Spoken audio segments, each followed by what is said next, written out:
Did you know that every conversation that you have with your AI chatbot can be used against you in a court of law? I didn't. Now I do. And so do you.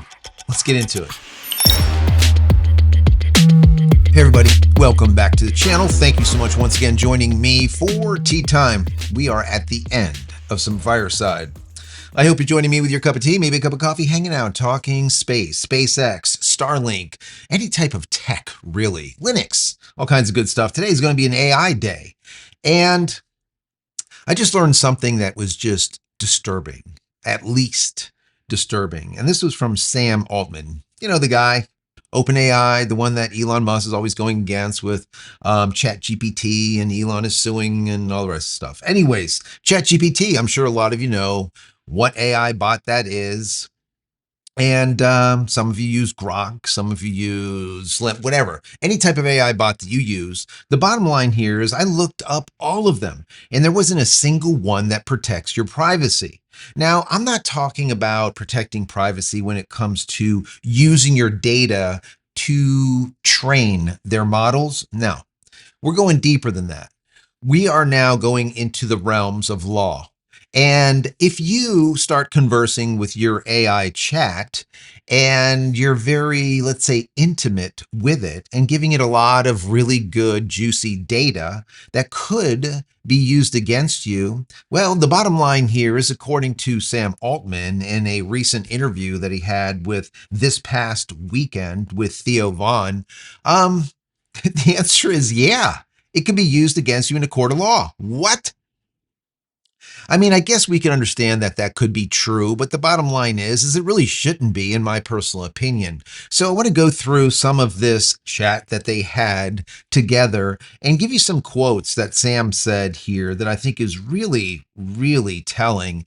And I also want to talk to you about what Elon thinks about all of this, because I always speak about Elon Musk and all of his ventures, SpaceX, Starlink, whatever he is doing with Tesla or now with XAI. I think it's awesome. I personally use GROK a lot. I really enjoy it. Now, ChatGPT is better at certain things, and they kind of go back and forth. It depends on what you're trying to get out of the model.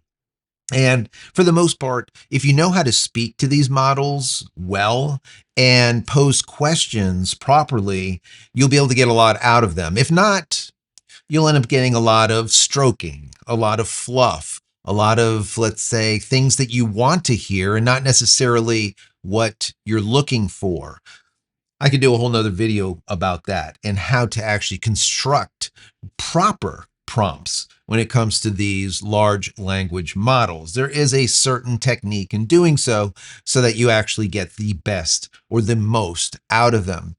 Anyways, I want to get into some of the quotes that Sam Altman stated in this interview and discuss it with you. And then at the end of this, I want to hear from you. I want to know what you think about this. What do you do?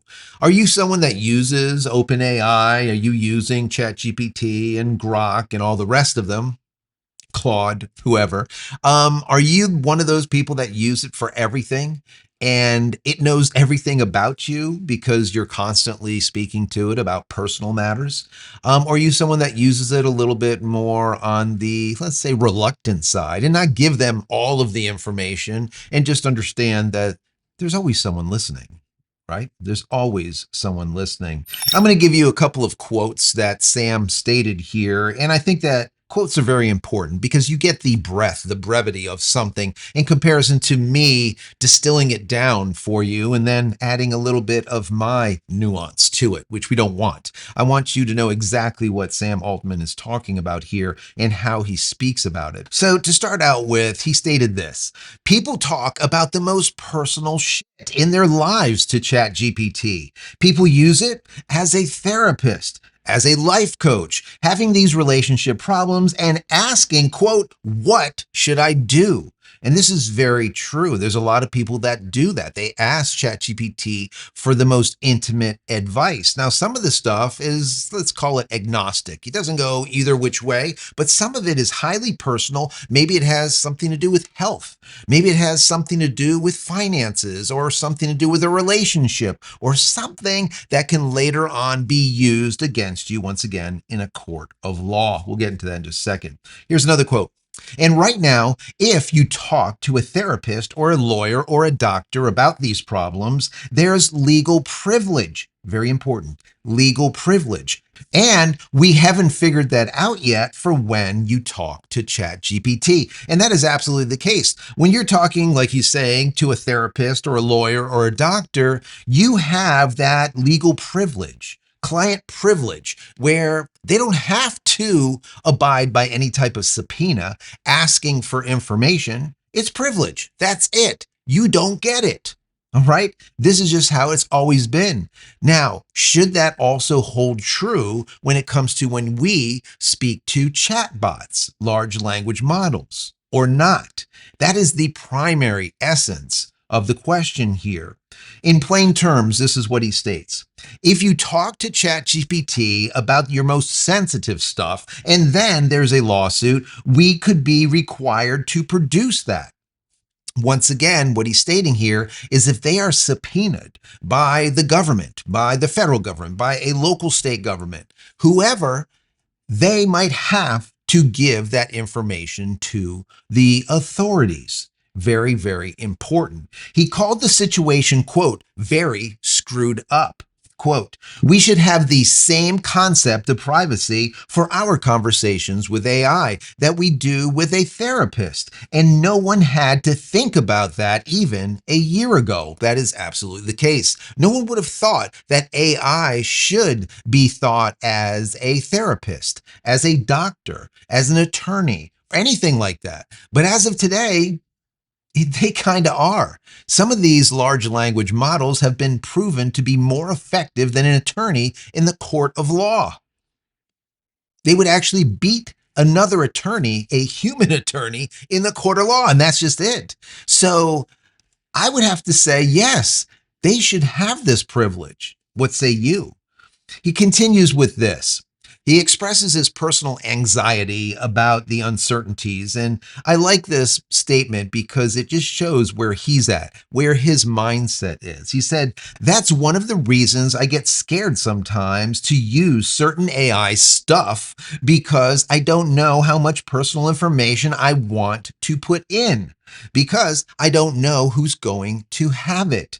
Very, very important information there. This is right from Sam Altman. When he's using AI, he's actually a little bit fearful also. He has this anxiety, as he states, that maybe some of the stuff he puts in there, he doesn't want people to know about. And I'm going to get into some of those things in just a second. Now, when I was going through this, I found that the New York Times, as of right now, is arguing that OpenAI, once again, ChatGPT, needs to retain all user conversations, even deleted ones. Sam Altman calls it as privacy overreach. It is just simply too much. All right.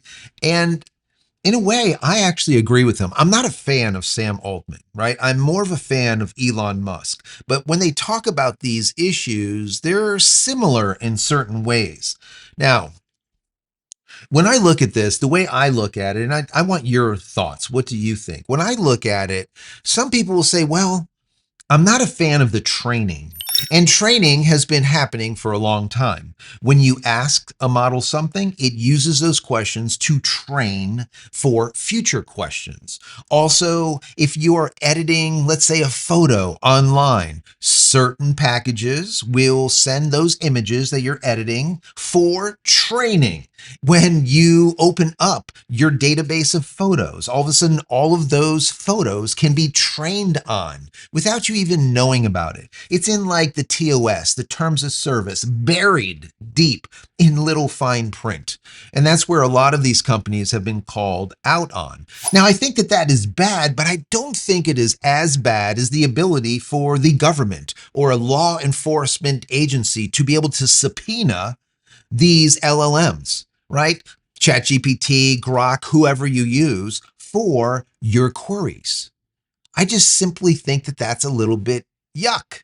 All right. The whole idea here is it's supposed to be very personalized. It's supposed to be for you. It's like a little friend that you have that you sit and chat with back and forth. Right. And now you're taking that trust and just throwing it into the garbage. I do believe what Sam Altman is stating here is that these AI models should be looked at as a therapist or a doctor or an attorney, and there should be attorney privilege, doctor privilege. There should be some type of therapist privilege. You should not be able to subpoena those documents, that information. So that's one part of it. Like I said, I don't mind the training. Okay. I mind them being able to subpoena all of your queries, your questions, and the answers back and forth. I think that gets a little bit deeper. That's a little bit more ick, in my personal opinion. Now, let me state this before I go any further, because I know there's going to be people that are going to be all over me, training is bad, blah, blah, blah, blah. And trust me, I'm an artist. I understand training, and I do believe that it's bad in certain situations. Now, what are those situations? If I am a professional photographer like I am, I don't want them to train on my professional photography and then recreate it, a fake digital version. Okay, that's my artwork. I don't want them to use it, so I should be able to opt out. Also, that holds true is, let's say I'm working on a manuscript or I'm working on a book, whatever, and I'm doing some research through ChatGPT or through GROK or something. Now, all of a sudden, they have a good portion of my manuscript, of my book or whatever. They could train on that and now use that data to create a virtual likeness of it. I think that's problematic also. And that's where I think that the whole opt-in and opt-out is very, very important. I found that ChatGPT, it's very difficult to find out where you can opt out, for example, if you want to lose your history. It's not the easiest thing, all right? But you can do it. Matter of fact, let me pull something up real quick. I found this when going through ChatGPT. They actually have a button that's like in bright red that says delete all. You can actually delete all of your queries. And I'm going to get into the importance of that in just a second. The other thing is when it comes to that transparency, I want to see all of these LMMs actually say what is going on. I want them to state somewhere that, listen, everything that you do here can be used against you in a court of law. All right? Because there's a lot of people that don't know that. And they're just putting everything into these LMMs, just dumping their heart into them. And then later on, it can be all used against them. That is a problem, in my personal opinion. Once again, what say you? I don't think the training is bad as long as we can opt out, but I do think the whole idea of being able to subpoena everything that you speak to these LMMs about is bad, and it should be fixed. I do believe that they should be treated like a therapist, like a doctor, like a lawyer, because they kind of are at this point, and they're getting better and better and better. And in some situations, they are already better than some lawyers, some doctors, some therapists. So that being said, I do think that these queries should be held anonymously. Now, if you want to keep them, okay. If you want to delete them like ChatGPT has in there, you can do that too. Is there a way around this? Kind of, sort of. You know how Apple does it? Apple does it like this. They say, you know what? We're not going to open the phone for you because we can't. We're not going to get the password for you because we can't. We're not going to do this for you because we delete it all. We're not going to do this because that's how they do it.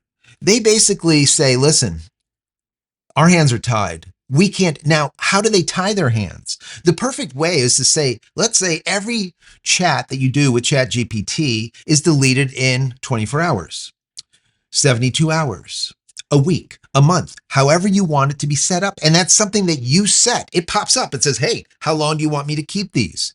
If you don't care about what you're talking about and it's more beneficial for you to keep all of those chats, well, just say in perpetuity. Never delete. It's fine. But then at least you know that this stuff could be used against you and you're only going to speak about stuff that you don't have to worry about. Now, if you're going to be talking about highly sensitive things, you might set that up for 24 hours. You might set it up for immediately. never keep the data. However you want to do it, but it should be up to you. And by so doing, that makes ChatGPT or GROK, Elon Musk or Sam Altman or all the rest of them be able to say, we can't do anything. Whatever they have in there is what they have. We don't keep it. I think that is problematic for anyone, even like the New York Times, to be able to just request that all these chats are kept in perpetuity, basically, right? Who's paying for that? Who's paying for that? Petabytes and petabytes and petabytes of data just kept, stored. I mean, just stop already. It is just stupid. And that is one of the things that they can very easily fight using in the court of law. Say, listen, we don't have the amount of data storage space to be able to house, once again, petabytes and petabytes every day of people's queries. It's absolutely physically impossible to do so. That's a good way to do it. And I think the other way is to make it is very super simple to set it up so that they just vanish and the stuff doesn't stay there. They are not required to make backups of any of it. And if they want to train on it, they have to train on it then. They can't train on it in a week from now. No, whatever that query is, if they want to train on that query, boom, it sends it out to you, the answer, but it also sends it out to their AI training, let's call it cluster of computers, and it trains on it and then deletes it, trains on it and then deletes it. And then that's it. All right. I'm okay with that. But the bottom line is there has to be some type of client privilege, attorney privilege, therapist privilege, however you want to look at it. Let's look at it as AI privilege, where they cannot get this data. It's just absolutely impossible. And if the government doesn't want to allow that, they need to do it themselves by simply deleting it. And that is it, never holding it. And if they say, oh, well, you need to do it, say, listen, we don't have the space to do so. If you want to pay for another entire cluster someplace, okay, go ahead and do that. But we're not. And that's it. The government could somehow say, listen, we are going to force you to do so, or we're going to shut you down. So there's always like a side way around everything. But if you just do the Apple route, guess what? That works, right? Because Apple has done it and they don't have to account for a lot. Okay. They're like, I don't know. If you want to try breaking in, go ahead. But if you get it wrong 3 times, sorry. Now, is there some stuff happening on the back end, like a couple of winks, if there's someone that is, let's say, going to bomb somewhere or something? Probably. But you know what? There has been some really bad things that happen and Apple have not got involved in it at all. They just say, sorry, we can't help you. You do you. All right. You get your best analysts on there and try to crack our stuff. That's all we can state. That's it. And rightfully so in most cases. Of course, there's always going to be a situation where there's something extremely bad that might happen if they do not give them the information. But for the most part, there has to be some type of privilege. And as of right now, there isn't any. I personally think the easiest way is to make that little slider and say, listen, how much data do you want us to keep? And a yes or no toggle that allows them to use or not use the answers in their training, the training of their model and their future models. And that's it. I want to know, what say you? What do you think about all this? The whole idea of everything that you say can be used against you in the court of law when it comes to AI. What do you think? What do you think? We know what Sam thinks, but what I have to say about Elon as of right now is he has not made a public statement like Sam has about what he thinks about this and how it can be, let's say, rectified by them internally, or what they're doing to, let's say, make it right. Okay, is there something that they're doing on the backside? Is there something that is currently in a court of law somewhere that they're trying to get to go through? I really don't know. If one of you guys do, down below, I would love to hear it, because I really do think that this is really important, not just now, but in the future, when more and more of us are relying on ChatGPT, on Claude, on GROK, on whatever, any type of AI, large language model, and we're relying on it daily and feeding it the most intimate details of our lives. I think there has to be something done. What say you? down below. If you enjoy the content, like I always say, throw the video a thumbs up. Don't forget to subscribe if you're not. If you are, thank you. I appreciate that. Click the notification button here so when I go live when a new video comes out, you'll be notified of it immediately. And if you want to say thank you for all of my hard work on the channel, there's a little thank you button. Click on that. Give $1 or $2 if you like. If not, it's perfectly fine. The video is still free. Consider becoming a member of the channel. That would be even better if you want more SpaceX Starlink content. Right here. Helpful how-tos, tips, tricks, what to do, what not to do, what to buy, what not to buy, and of course the why behind all of it. SpaceX Starlink. There's a lot of great information. I started that about 50 months ago or something, a long time ago. There's a lot of good stuff. Check that out now that you've got to the end of this video. And if you haven't downloaded any of my ebooks, check them out. Go to JCristina.com/books. And if you want to take a look at any of my merch, go to JCristina.com/shop. Once again, JCristina.com/shop. And if there's something there that you like, please pick it up. Help support me and my family. Many blessings to you and your family. Stay safe, stay healthy, stay connected, and stay safe with AI. We'll see you in the next one. Love you guys.